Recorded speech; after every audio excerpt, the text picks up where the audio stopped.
اللہ الرحمن الرحیم۔ سامعین محترم، یہ بقرہ کی آیات 163 اور 164، اس کا ترجمہ اور تشریح میں آپ کی خدمت میں پیش کرتا ہوں۔ وَإِلَٰهُكُمْ إِلَٰهٌ وَاحِدٌ، الہکم تمہارا الہ، الہ واحد ایک ہی الہ ہے، لا الہ نہیں کوئی الہ، الا ہوا سوائے اس کے، الرحمن الرحیم وہ رحمان و رحیم ہے۔ لفظی ترجمہ یہ ہے اور اس کا بامحاورہ ترجمہ ہوگا کہ تمہارا الہ ایک ہی الہ ہے، اس کے علاوہ کوئی الہ نہیں، وہ رحمان و رحیم ہے۔ اور اس کے دلائل، اب آگے اگلی آیت جو ہے نا، یہ تو ایک دعویٰ ہو گیا ہے، اور اگلی آیت ہے وہ اس کے دلائل ہیں، ان کو غور سے سنیں۔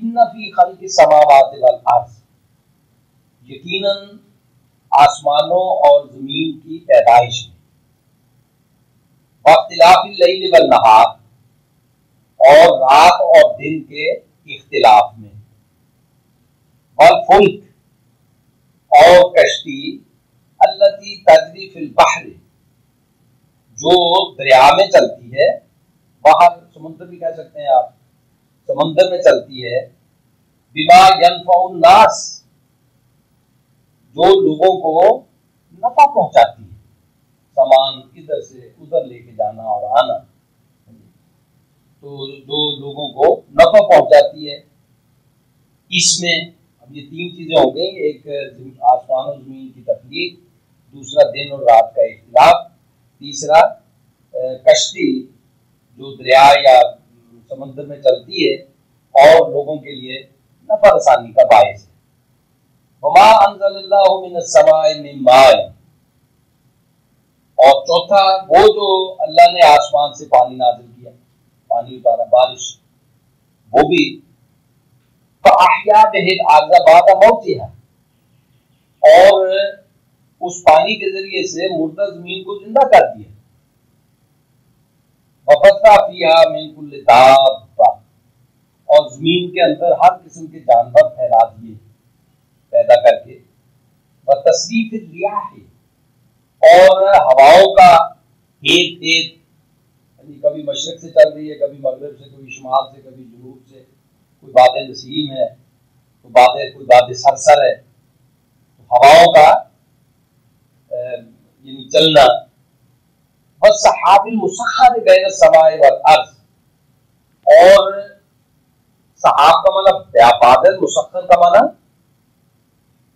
مسخر اردو میں بھی مسخر ہی کہتے ہیں، یعنی بادل جو ایک جگہ پہ اٹکا ہوا ہے یا ہوائیں اس کو لے کر ادھر اور ادھر چل رہی ہیں، یہ پھر رہی ہیں، تو یہ مسخر ہے کہ نہ سارے کا سارا بادل زمین پہ گر جاتا ہے، نہ آسمان کی طرف اڑ جاتا ہے، تو یہ بادل کا مسخر ہونا، یعنی جہاں پہ اللہ کا حکم ہوتا ہے وہاں پہ بارش برساتا ہے، ورنہ سایہ کرتا وہ گزر جاتا ہے، یا کھڑا کیا ہوا ہے کہیں پہ تو وہاں ٹکا ہوا ہے۔ سحاب المسخر بین السماء والارض، زمین اور آسمان کے درمیان آسمان کا بادل کا مسخر ہونا، لآیات لقوم یعقلون، ضرور آیات دلائل ہیں اس کے لیے کہ الہکم الہ واحد، تمہارا الہ ایک ہی الہ ہے، متعدد الہ نہیں۔ یہ جو کائنات ہے اور اس کے اندر جو اشیاء کائنات ہیں، یہ اس بات پر دلیل ہے کہ اللہ کے سوا کوئی الہ نہیں، لا الہ الا ہوگا، اللہ کے سوا کوئی الہ نہیں۔ ان کے لیے لقومی یعقلون، عقل سے کام لینے والے لوگوں کے لیے، یہ دلائل ہو گئے۔ پہلے نمبر پہ الہ کیا ہے، اکثر کا بیان کیا ہے میں نے، آپ حضرات جانتے ہوں گے، کیونکہ کلمہ بھی ہمارا اسی لفظ پر مبنی ہے، یوں کہہ لیجیے آپ لا الہ الا اللہ. اللہ کو تو ہم کلمہ پڑھنے سے پہلے بھی جانتے ہیں، لا الہ کہنے سے پہلے بھی اللہ کا تعارف ہمیں ہے، اور بلکہ اللہ کو سارے انسان جانتے ہیں. لفظ اس کے لیے الگ الگ لگائے ہوئے ہیں، ہر ایک نے اپنا اپنا، لیکن اوپر والا کہتے ہیں اوپر والا. تو مراد کیا ہے؟ خالق کائنات، مالک کائنات، ایک غیبی ہستی، ایک وہ طاقت جس کی کار فرمائی ہے اس کائنات کے اندر. اب اس کے بارے میں تصورات بھی مختلف ہیں اور اس کے ساتھ تعلق کی نوعیتیں بھی جدا جدا ہیں اور الفاظ بھی الگ الگ ہیں، لیکن اللہ کو جانتے ہیں. اب آدمی اسلام میں داخل ہوتا ہے جب کہتے ہیں لا الہ الا اللہ، یعنی اللہ کو صرف اللہ کو الہ ماننا، یہ اسلام ہے. لا الہ الا اللہ کہنا کہ اللہ کے سوا کوئی الہ نہیں ہے، میں الہ صرف اللہ کو مانتا ہوں، تو یہ ہے اسلام میں داخل ہونا. اب الہ کا معنی سمجھنا بڑا ضروری ہے. اگرچہ اس کا معنی معبود کیا جاتا ہے، اور معبود بھی عربی زبان کا لفظ ہے، اور عبادت کا لفظ بھی ہم بولتے ہیں. عبادت جس کی عبادت کی جائے، معبود ہے جس کی عبادت کی جائے. عابد، عابد کون ہوا؟ عبادت کرنے والا. عبد، عبد بندے کے لیے بھی استعمال ہوتا ہے اور معنی بندگی بھی ہے. عبادت، عبادت ان کا معنی بندگی. تو اس طرح سے یہ الفاظ ہیں جو ہمارے ہاں رائج ہیں اور ہم ان کو جانتے ہیں، لیکن الہ کا معنی نہیں جانتے. الہ کا معنی کرتے ہیں معبود، حالانکہ الہ کا معنی ہے غیبی طاقت.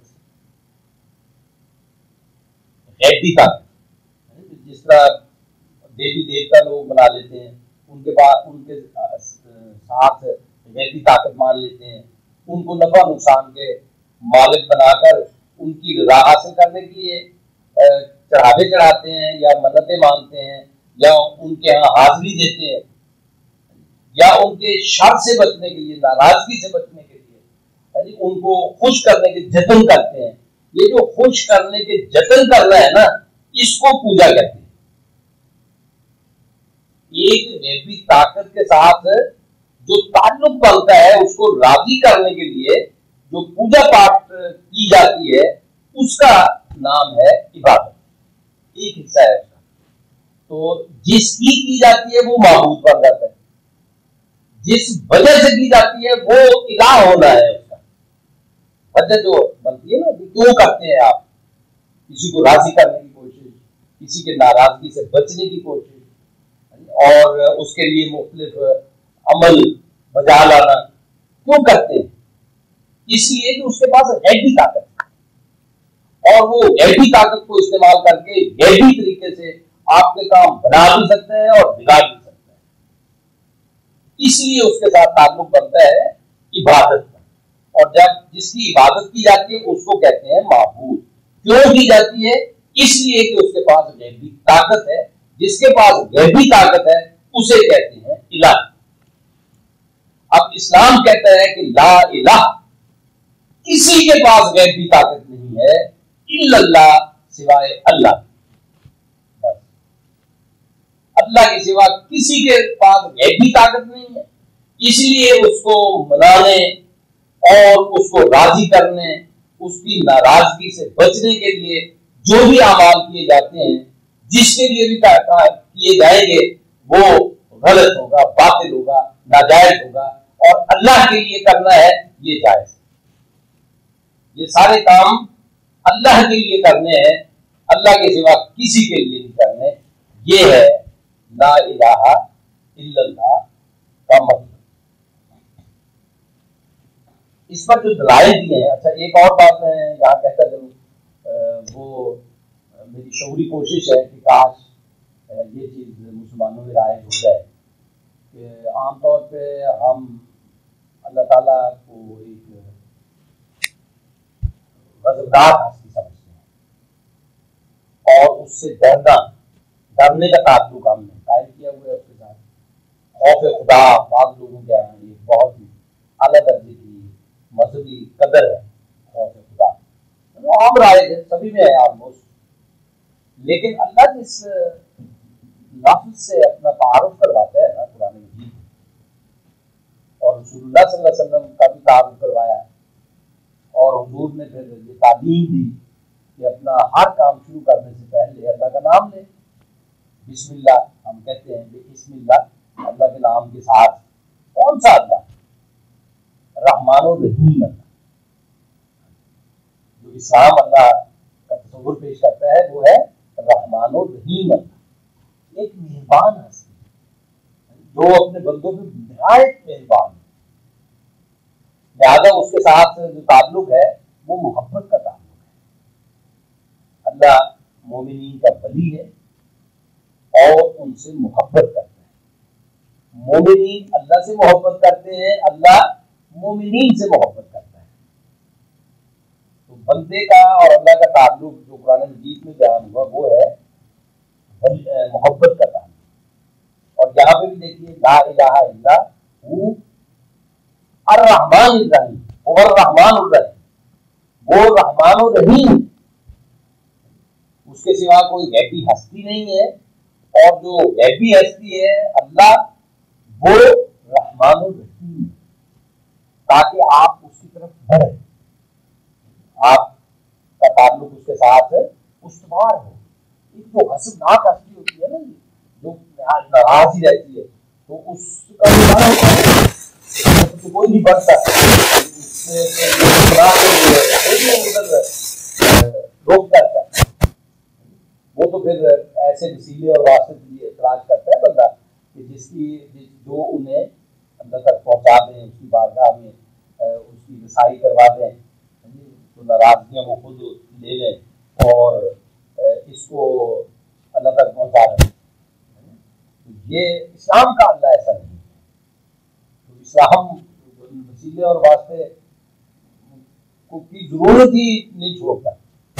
جب وہ ہستی رحمان الرحیم ہے اور راہ راست آپ اس کے سامنے توبہ کریں تو وہ توبہ قبول کرتا ہے، استغفار کریں تو آپ کو معاف کر دیتا ہے، عفو گو قدیر ہے، قدرت حاصل ہونے کے باوجود وہ معاف کرنے والی ہستی ہے. تو اس لیے اس کے ساتھ تو تعلق جو ہے نا محبت کا بنتا ہے. اب آئیے اس کے دلائل جو دیے ہیں قرآن مجید میں کہ کائنات کے اندر جو بھی کچھ ہو رہا ہے اس کے اندر جو غیبی طاقت ہے وہ اللہ کی ہے. آسمانوں زمین کی پیدائش یہ خالص اللہ کا فعل. اللہ نے کسی سے مشورہ نہیں لیا، کوئی کسی سے مدد نہیں لی، کسی نے آ کے اپنا ان پٹ نہیں دیا، کوئی کام میں شریک نہیں ہوا. تو اللہ جب کسی چیز کا ارادہ کرنے کا ارادہ کرتا ہے تو اسے کہہ دیتا ہے کن، تو وہ ہو جاتی ہے. اس کے مراحل بھی خود ہی طے کرتا ہے، اس کا ابتدائی خاکہ بھی خود ہی بناتا ہے، اس کے اندر رنگ بھرنے کا عمل بھی خود ہی کرتا ہے. تو ساری کائنات اکیلے اللہ کی بنائی ہوئی ہے، اللہ کی چلائی ہوئی ہے. اللہ نے اس کو قائم رکھا ہوا ہے. جب تک اللہ چاہے گا قائم رہے گی، اور جب اللہ نہیں چاہے گا تو بات ختم ہو جائے گی. تو ایک دلیل جو اس لیے غیبی طاقت استعمال کر کے چونکہ اس نے یہ کائنات تخلیق کی، اس لیے وہی غیبی طاقت ہے، اس کے علاوہ کوئی. لا الہ الا اللہ، لا الہ الا ہو، اس کے سوا کوئی غیبی طاقت نہیں. اگلی بات دیکھیں کہ دن اور رات، یہ سورج اور چاند اور زمین کی گردش، اس وجہ سے یہ دن اور رات پیدا ہوتے ہیں. یہ ستارے اور ان کی منزلیں، چاند اور ان کی منزلیں، اور سورج اس کی گردش، تو سورج کی گردش سے دن آتے ہیں، چاند کی گردش سے مہینے آتے ہیں، رات ستاروں کی گردش سے آپ راستے متعین کرتے ہیں. تو یہ بھی اللہ کی بنائی ہے. دن اور رات کا اختلاف کس کا؟ اللہ کا بنایا ہے. تو اس میں بھی اللہ کا کوئی شریک نہیں. اس نے اپنی غیبی طاقت سے دن اور رات کا نظام بنا دیا. اس لیے جس نے دن اور رات کا نظام بنایا ہے وہی الہ ہو سکتا ہے، اس کے علاوہ کوئی الہ نہیں ہے، کیونکہ اس کے پاس یہ طاقت ہی نہیں ہے. یہ تو لوگوں نے خود بات کر لی ہوتی ہے، دیوی اور دیوتا جتنے بھی ہیں اور اپنے طور پہ بنائے ہوئے کہ اس کے پاس یہ طاقت، اس کے پاس وہ طاقت، اس کے پاس یہ طاقت.